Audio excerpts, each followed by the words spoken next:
ഞാൻ മുല്ലത്തടം ഡാലി മുക്കാഞ്ഞിരം അഥവാ സോമൻ ഭോപ്പാൽപുര.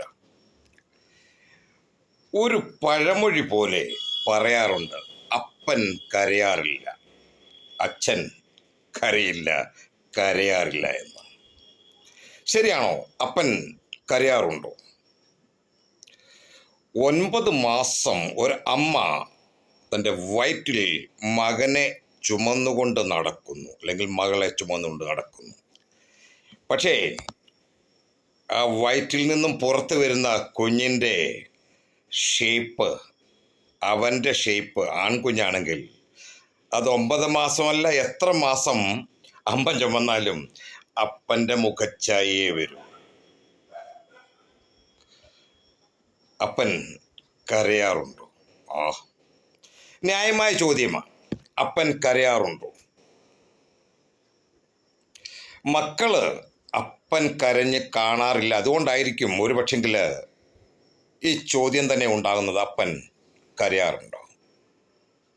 ഞാൻ അപ്പനായ ശേഷം ഒരിക്കൽ കരഞ്ഞത് എനിക്ക് ഓർമ്മയുണ്ട്.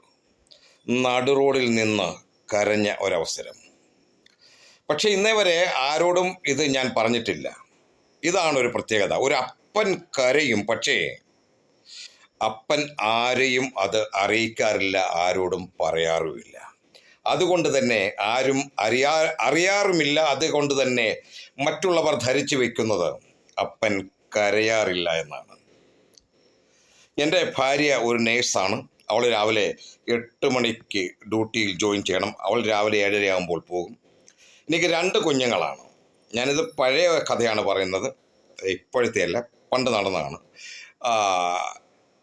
മൂത്ത മകള്, അവൾ 3-ാം ക്ലാസ്സിൽ പഠിക്കുന്നു. ഇളയ അവന് ഏതാണ്ട് 2-3 വയസ്സേ ഉള്ളൂ. ഈ സമയത്ത് മകളെ സ്കൂളിൽ കൊണ്ട് വിടണം. മകനെ ഞങ്ങൾ ഡേ കെയർ സെൻറ്ററിലും ചേർക്കണം. ഇതാണ് രാവിലെ സ്കൂൾ ബസ് വന്നാണ് മകളെ സ്കൂളിൽ കൊണ്ടുപോകുന്നത്. പക്ഷേ അന്ന് സ്കൂളുകാർ അറിയിച്ചിരുന്നു, ബസ് ഓടിക്കുന്ന ഡ്രൈവറുടെ ആരോ മരിച്ചു പോയതുകൊണ്ട് നിങ്ങൾ തന്നെ കുട്ടിയെ സ്കൂളിൽ കൊണ്ടുപോവുകയും ഒരു ദിവസത്തേക്ക് ചെയ്യണം എന്ന്.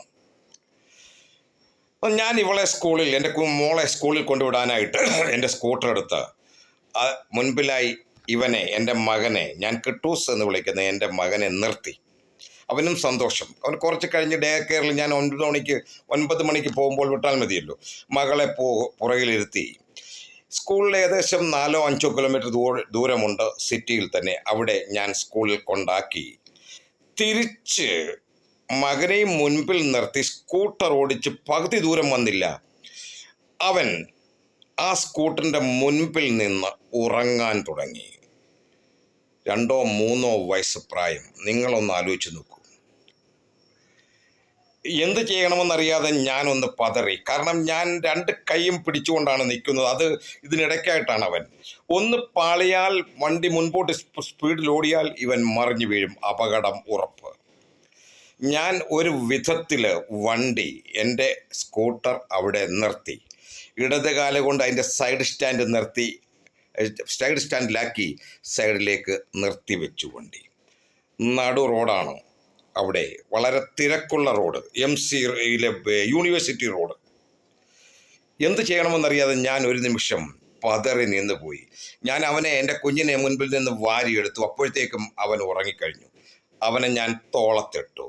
സ്കൂട്ടർ ഒരു സൈഡിലായി റോഡിൻ്റെ ടാറിൽ നിന്നും പുറത്തായിട്ട് ഇറക്കി നിർത്തിയിരിക്കുകയാണ്.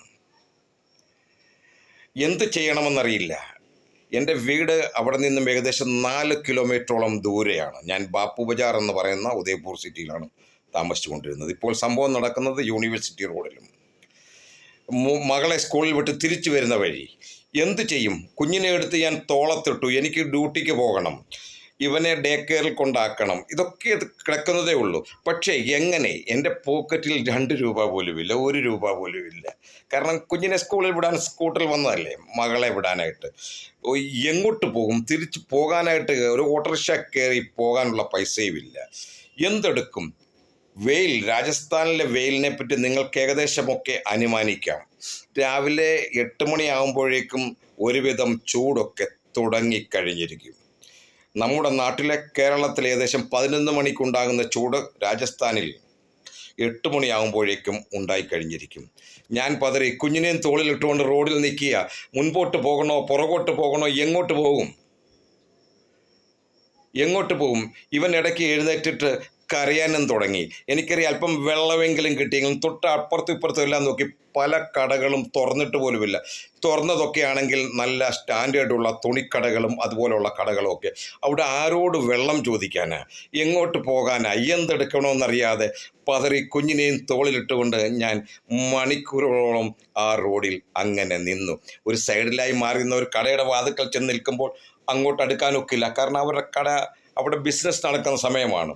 വെള്ളം ആരോട് ചോദിക്കും? കുറച്ച് ദൂരം ചെന്ന ഒരു ഹാൻഡ് പമ്പെങ്കിലും ഉണ്ടെങ്കിൽ ഒന്ന് അടിച്ചെടുക്കുന്ന ഈ ഉറങ്ങുന്ന ഇവനെ എങ്ങോട്ട് കിടത്തും? സ്കൂട്ടറാണെങ്കിൽ സൈഡിൽ ഇങ്ങനെ ഇരിക്കുകയാണ്.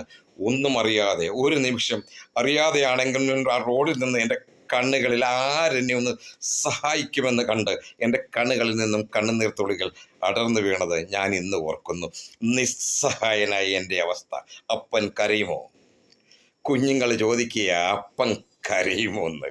കുഞ്ഞിനെയും തോളിലിട്ട് 2-3 വയസ്സ് പ്രായമുള്ള കുഞ്ഞിനെയും തോളിലിട്ടുകൊണ്ട് ചൂടേറ്റിരുന്ന് അവന് മാറോട് ചേർത്ത് പിടിച്ച് ഞാനിങ്ങനെ നിൽക്കുകയാണ്. ഇവനൊന്ന് ഉണർന്നിട്ട് വേണം എനിക്ക് പോകാൻ. ഡ്യൂട്ടിക്കോ പോകാനൊക്കില്ല. 1-2 മണിക്കൂറിലല്ല, 4 മണിക്കൂറുകളോളം ഞാൻ അങ്ങനെ നിന്നു. ഇതിൽ നിന്നും ഇടയ്ക്ക് ഞാനൊരു വീടിൻ്റെ ടെറസിൽ നിന്ന് താഴേക്കൊരു പൈപ്പ് വഴി വെള്ളം താഴോട്ട് വരുന്നുണ്ടായിരുന്നു.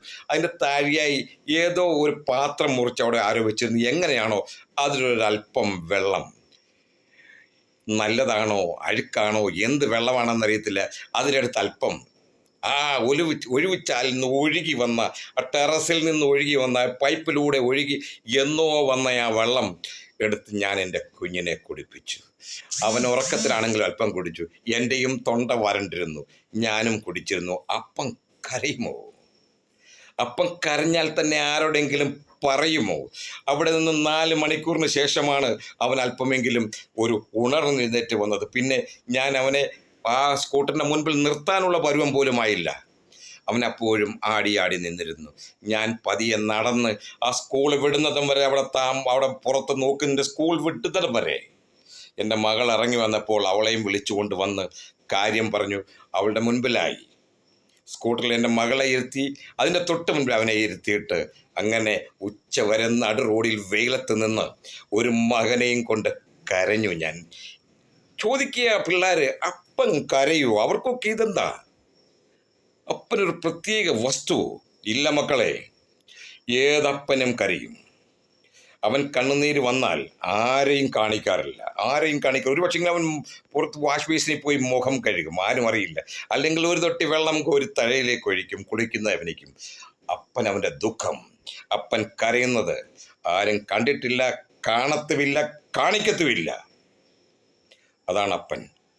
ഞാൻ കരഞ്ഞത് ഇതുപോലെ ഒരു ആവശ്യത്തിന്. എൻ്റെ ഈ വീഡിയോ കാണുന്ന പല അപ്പന്മാരും മക്കൾക്ക് വേണ്ടി അവരറിയാതെ എത്രയോ പ്രാവശ്യം കരഞ്ഞിരിക്കാം.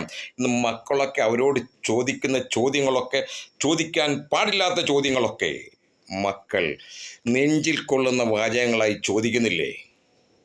മക്കളെ, എന്നെ കേൾക്കുന്ന, എൻ്റെ വീഡിയോ കേൾക്കുന്ന പ്രിയ മക്കളെ, നിങ്ങളുടെയൊക്കെ അപ്പന്മാർ ശരിക്കും കരഞ്ഞിട്ടുണ്ട് നിങ്ങളെയൊക്കെ ഈ സ്ഥാനത്തെത്തിക്കുവാൻ. നിങ്ങളെയൊക്കെ ഈ പൊസിഷനിൽ, ഈ സ്ഥാനത്ത് ഇന്ന് നിങ്ങൾ എന്തോ ആണോ അതൊക്കെ ആകുന്നതിന് മുൻപ് നിങ്ങളുടെ അപ്പൻ കരഞ്ഞിട്ടുണ്ട്. പക്ഷേ നിങ്ങൾ കണ്ടിട്ടില്ല, നിങ്ങൾ കാണത്തുമില്ല, കാണിക്കത്തുമില്ല അപ്പൻ. അതാണ് അപ്പൻ. ഞാൻ കരഞ്ഞ കാര്യം എൻ്റെ മക്കൾക്കൊന്നും ഇതുപോലെയുള്ള ഇതൊരു ചെറിയ അനുഭവം ഞാൻ പറയുന്നത്, പലതൊന്നും ഞാൻ പറയാൻ പോകുന്നില്ല, കാരണം അതിൻ്റെ ആവശ്യമില്ല. അങ്ങനെയാണ് അപ്പന്മാർ. ഏതപ്പന്മാരും കരയും. സ്നേഹിക്കുന്നെങ്കിൽ നിങ്ങളുടെ അപ്പനെ ഇപ്പം സ്നേഹിക്കുക. അപ്പനില്ലാത്തൊരു സാഹചര്യം വന്നു കഴിയുമ്പോൾ തിരിഞ്ഞു നോക്കിയിട്ട് അയ്യോ, നിങ്ങളൊരപ്പനാകുമ്പോൾ നിങ്ങൾ മനസ്സിലാകും നിങ്ങളുടെ അപ്പൻ കരയുമെന്ന്. ഞാൻ മുല്ലത്തറം ഡാലി മുക്കാഞ്ചനം അഥവാ സോമൻ, ഭോപ്പാൽപുര.